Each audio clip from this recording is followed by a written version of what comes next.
heard the old saying, no two fires are alike. To a certain extent, this saying is true.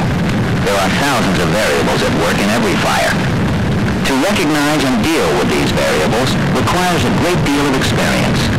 But all fires also have a great deal in common. While firefighting theories and concepts cannot give the nozzleman experience, they can arm the firefighter with some valuable knowledge concerning how fires act. Armed with this information, the firefighter can anticipate and plan action.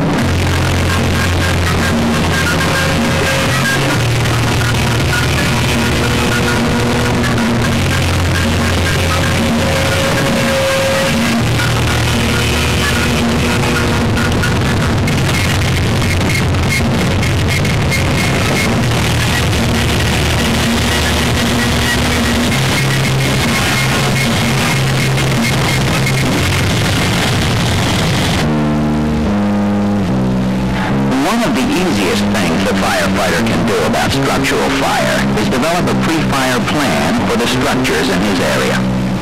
There are many elements of pre-fire planning that relate to rescue problems and firefighter safety. Pre-fire planning of this sort is required for unique structures. Do the contents of the building pose any potential hazards to firefighters? Where is the nearest water supply? Where can we place apparatus around the building? Where are all of the exits from the building? Housing developments that contain houses with basically similar layouts do not require this type of approach. Pre-fire planning is usually restricted to commercial buildings which present special hazards.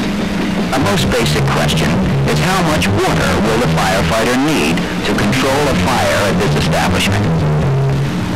There are several formulas used currently for computing water flow requirements. One simple and conservative formula states that the cubic feet of total fire involvement divided by 100 equals the minimum gallons per minute water flow required to control that fire. For example, if we are making a pre-fire plan for a theater 75 feet by 75 feet by 40 feet, how much water will we have to flow to control a fire that fully involves that area? There are 225,000 cubic feet of space in the theater. Divided by 100, we need 2,250 GPM to control the fire. With that information, we can make decisions about the equipment and manpower we would need if that theater were on fire. While some firefighters favor different formulas, all experts agree on the need for this kind of pre-fire planning. Today we're going to talk about fire spread and how it relates to fire extension in a building and exposures, both internal and external. There are some other things we should know about before we attempt to deal with a structural fire. We need to learn, in general terms, how fire spreads. We must find out how fire extends in structures, and we must know the stages of development of a structural fire. Okay, here we have a small fire. It hasn't produced much heat yet. And I want you to notice that direct flame contact is not necessary for the spread of this fire to occur. Generally speaking, fire spread can occur in three ways: convection, conduction, and radiation.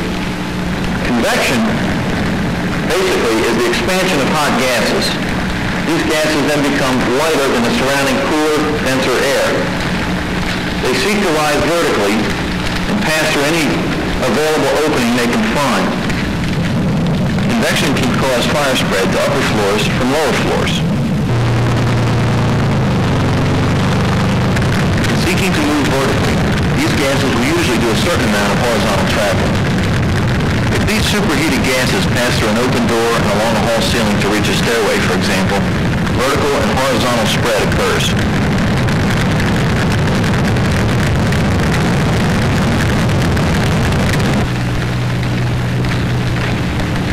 Now I want you to watch here as the convection heat builds up across the ceiling. It's getting a little warmer in here. John, let me have your hand a minute. A little warm, isn't it? If you left your hand there, you'd get a good case of sunburn eventually. That's radiant heat. The best example of radiant heat is the sun. The The sun heats the earth via radiant heat. Okay, from a distance we feel heat. Radiant heat is the transmission of heat from a heated object to a cooler room by heat waves. And it occurs in all directions. Gases build up along the ceiling in a room. And all of a sudden there was a flash across the top of the ceiling. Those gases build up to a point where the right mixture of oxygen and combustible material occurred, and those gases ignited. If there was fuel on the floor, furniture or boxes for example, and the burning gases on the ceiling are generating radiant heat, what happens?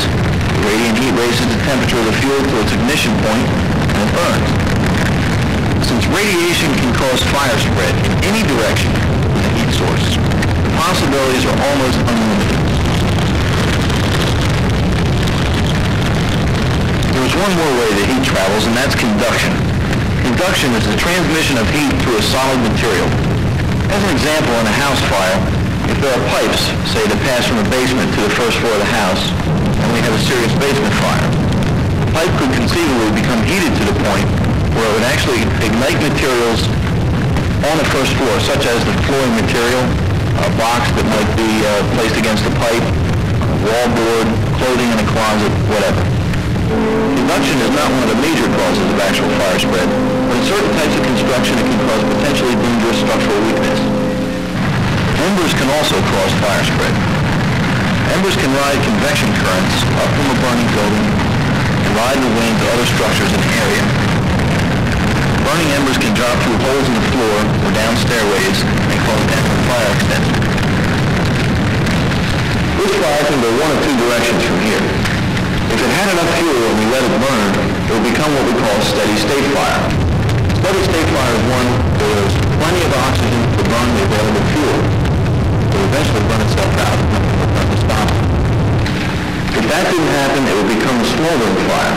That is, one part of the fire triangle is missing, oxygen. The heat, the fuel is present, but not enough oxygen to support a free-burning fire, or a steady-state fire. Smoldering fire is potentially very dangerous. It can develop into what's known as a backdraft condition. That is, smoldering fire burns up all the available oxygen inside a building. The building is tight enough so that the fire doesn't burn through anywhere. Say it doesn't burn through the roof, for example, to ventilate itself. It sucks air through a crack in a window, a chink in a brick, a small crack in a shingle. Very rare. Backdrafts don't occur very often. Usually the fire burns through somewhere, blows out a window, whatever, it ventilates itself. When a backdraft does